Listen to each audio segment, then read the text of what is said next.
경건의 시간을 시작하겠습니다. 사도신경 고백하겠습니다. 나는 전능하신 아버지 하나님, 천지의 창조주를 믿습니다. 나는 그의 유일하신 아들, 우리 주 예수 그리스도를 믿습니다.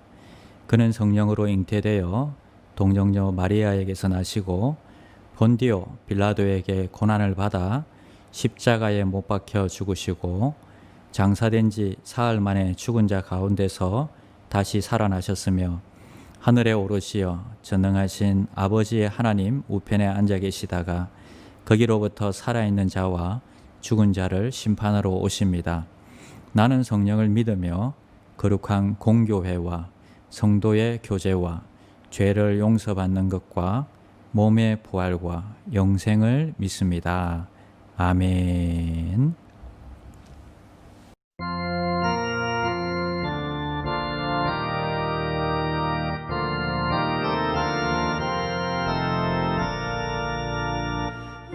주의 사랑아 헛된 일 버리고 마음 받들고 입나해 왕의 왕 섬기라. 너 주의 사랑아 그날을 기다려 죄악의 밤을 이기고 새 아침 맞으라.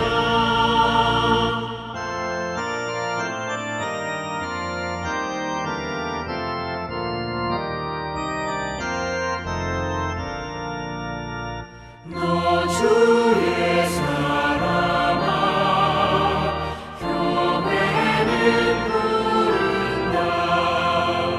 할 일이 많고 많으니 다 나와 일하라. 너 주의 사랑아 충성을 다하여 십자가 높이 들고서 발자취 따르라.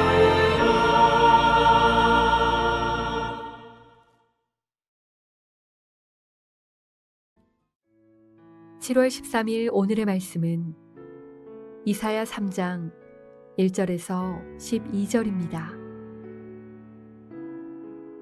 보라, 주 만군의 여호와께서 예루살렘과 유다가 의뢰하며 의지하는 것을 제하여 버리시되 곧 그가 의지하는 모든 양식과 그가 의지하는 모든 물과 용사와 전사와 재판관과 선지자와 복술자와 장로와 오십부장과 귀인과 모사와 정교한 장인과 능란한 요술자를 그리하실 것이며 그가 또 소년들을 그들의 고관으로 삼으시며 아이들이 그들을 다스리게 하시리니 백성이 서로 학대하며 각기 이웃을 잔해하며 아이가 노인에게 비천한 자가 존귀한 자에게 교만할 것이며 혹시 사람이 자기 아버지 집에서 자기의 형제를 붙잡고 말하기를 내게는 겉옷이 있으니 너는 우리의 통치자가 되어 이 폐허를 내 손아래에 두라 할 것이면 그날에 그가 소리를 높여 이르기를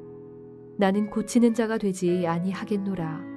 내 집에는 양식도 없고 의복도 없으니 너희는 나를 백성의 통치자로 삼지 말라 하리라. 예루살렘이 멸망하였고 유다가 엎드러졌음은 그들의 언어와 행위가 여호와를 거역하여 그의 영광의 눈을 범하였음이라. 그들의 안색이 불리하게 증거하며 그들의 죄를 말해주고 숨기지 못함이 소돔과 같으니 그들의 영혼에 화가 있을진저 그들이 재앙을 자취하였도다. 너희는 의인에게 복이 있으리라 말하라. 그들은 그들의 행위의 열매를 먹을 것이미요 악인에게는 화가 있으리니 이는 그의 손으로 행한 대로 그가 보응을 받을 것임이니라. 내 백성을 학대하는 자는 아이요 다스리는 자는 여자들이라. 내 백성이여 내 인도자들이 너를 유혹하여 내가 다닐 길을 어지럽히느니라.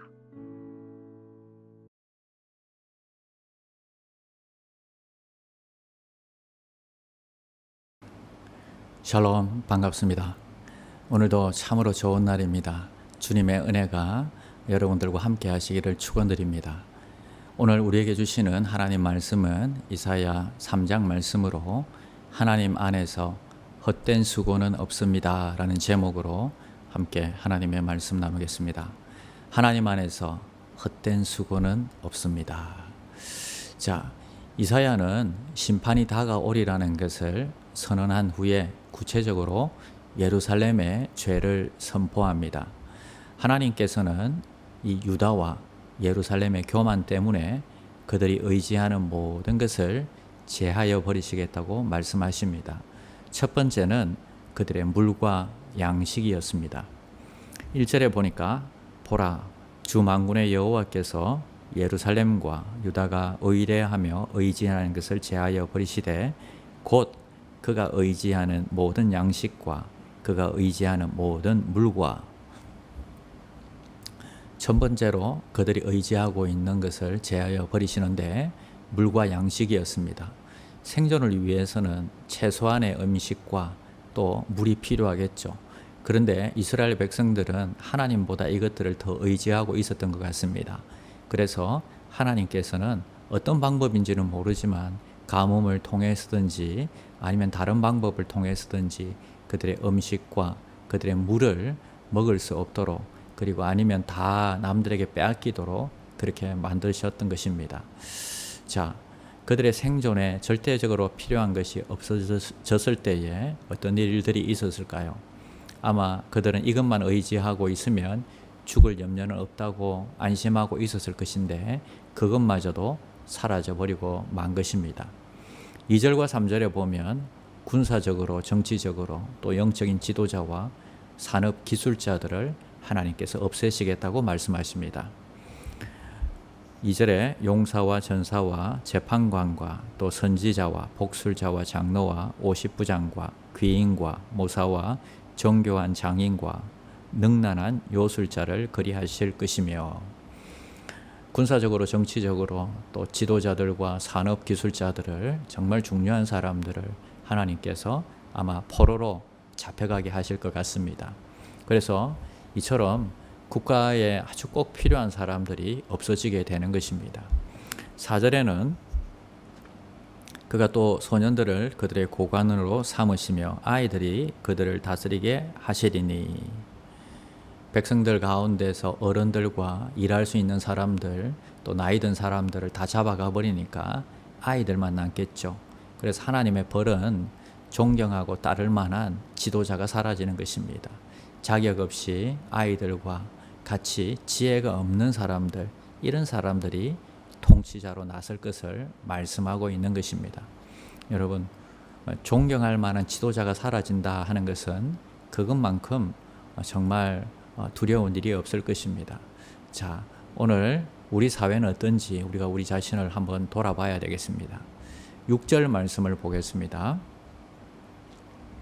5절과 6절을 같이 보겠습니다. 백성이 서로 학대하며 각기 이웃을 잔해하며 아이가 노인에게, 비천한 자가 존귀한 자에게 교만할 것이며, 혹시 사람이 자기 아버지에게서 자기의 형제를 붙잡고 말하기를 내게는 그곳이 있으니 너는 우리의 통치자가 되어 이 폐허를 내 손 아래에 두라 할 것이면.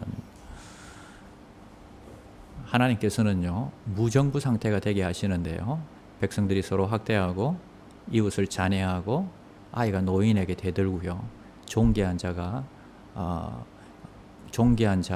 비천한 자들에게 이런 웃음거리가 된다는 것입니다. 그래서 지도자가, 어떤 사람이 지도자가 되는가 하면 지도자의 자격 요건이 겉옷이 있으면, 멋지고 좋은 옷이 있으면 사람들 앞에 서서 뽐낼 수도 있고, 이 정도 수준이면 지도자가 될 수 있다, 이런 말씀을 하시는 것입니다.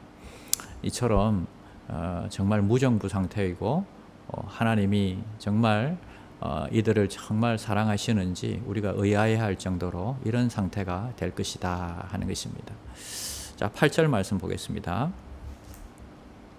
예루살렘이 멸망하고 유다가 엎드러졌음은 그들의 언어와 행위가 여호와를 거역하여 그 영광의 눈을 범하였음이라. 이제 예루살렘이 멸망하는 이유에 대해서 말씀하시는데 그들의 언어에 문제가 있었고 그들의 행위에 문제가 있었다는 것입니다. 특별히 그것이 그의 영광의 눈을 범했다. 이 말씀은 하나님의 눈앞에서 범죄할 정도로 그들이 당당한 자세로 죄를 범했다 하는 것입니다. 얼마 전에 TV를 통해서 미국에서 폭동이 일어났을 때에 이 흑인들이나 어떤 그 히스패닉계 사람들이, 물론 뭐 백인도 있었겠지만 이런 사람들이요, 야, 어떻게 그렇게 떳떳하게 가게에 들어가서 물건을 훔치고 불을 지르고 그리고 이런 뭐 경찰차나 이런 것들을 갖다가 불태우는 것을 보면서, 물론 그 폭동이 일어나기 전에 데모하고 뭐 정당한 이유로 분명히 데모한 것은 맞습니다만은 이상한 방향으로 폭동이 번지게 되고요. 그리고 떳떳하게 사람들이 다 보는 앞에서 그 물건들을 훔쳐가는 것을 보며, 야, 이게 정말 심판이구나. 무정부 상태인, 이거 어떻게 할 수 없는 상태가 바로 하나님의 심판이구나 하는 것을 저는 생각을 했습니다. 자, 여러분의 생각은 어떠십니까? 사람들 앞에서, 아니 하나님 앞에서 떳떳하게 이 범죄를 하고 있으면서도 당당하게 떳떳하게 자신의 죄들을 모른다는 것입니다. 더 나아가서 뭐라고 하시는지 한번 보겠습니다. 9절, 그들의 안색이 불리하게 증거하며 그들의 죄를 말해주고 숨기지 못함이 소돔과 같으니 그들의 영혼에 화가 있을진저 그들이 재앙을 좌치하도다. 자, 그들의 안색이 불리하게 증거한다. 이 말은요, 여러분, 올바른 정언을 하는 것이 아니라 한쪽 편에 들어서 낯을 봐준다는 것입니다. 편애를 한다는 것입니다.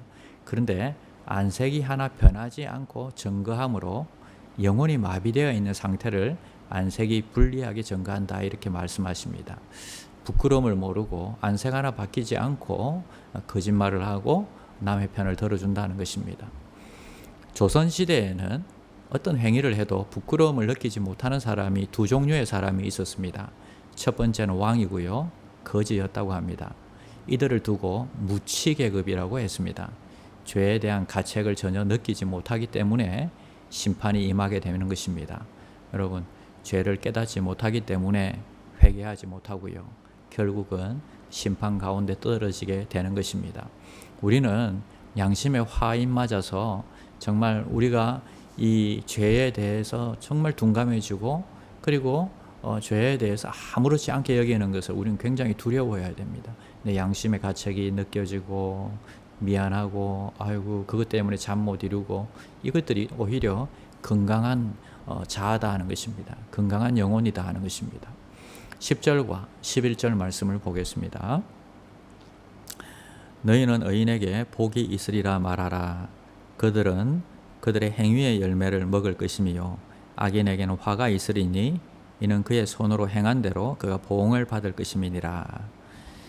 자, 의인에게 복이 있고요, 악인에게 화가 있을 것이다. 하나님은 공평하십니다. 하나님은 그들이 행한 대로 보응하시겠다고 하십니다. 하나님의 일을 위해서 애쓰고 수고한 것은 반드시 거두게 하시겠다 하시는 것입니다. 하나님 안에는요, 헛된 수고가 없습니다. 얼마 전에 어떤 집사님의 간증을 들었습니다. 경제적으로 어려웠고요, 힘들었다고 합니다. 아이들 학비를 대기도 힘들었다고 하더라고요. 그래도 최선을 다해서 하루하루 기도하며 살았는데, 근데 정말 하나님의 은혜로 자녀가 원하는 대학에 들어가고 잘 되는 것을 보면서, 야, 정말 이 들어갈 수 없는 상황이었는데도요, 하나님이 기가 막힌 방법으로 이렇게 들어가게 하시는 것을 경험했다는 것입니다. 야, 정말 하나님은 살아계시구나. 우리를 다 지켜보고 계시구나. 애쓰고 수고한 것들 하나님이 위로하시고 이렇게 꼭 갚아주시는 거구나 하는 것을 경험했습니다. 아내와 제가 그 간증을 들으면서 눈물이 날 정도였어요. 하나님 안에서 여러분들의 수고는요, 절대 헛되지 않습니다. 하나님 안에서 헛된 수고는 없다는 것을 기억하고 오늘도 귀하게 여러분 살아가시는 우리의 언어와 행동으로 하나님께 영광 돌리는 귀한 종들이 되시기를 축원드립니다. 주기도문 하시겠습니다. 하늘에 계신 우리 아버지여, 이름이 거룩히 여김을 받으시오며 나라가 임하시오며 뜻이 하늘에서 이루어진 것 같이 땅에서도 이루어지이다. 오늘 우리에게 일용할 양식을 주시옵고 우리가 우리에게 죄 지은 자를 사하여 준 것 같이 우리 죄를 사하여 주시옵고 우리를 시험에 들게 하지 마시옵고 다만 악에서 구하시옵소서. 나라와 권세와 영광이 아버지께 영원히 있사옵나이다. 아멘.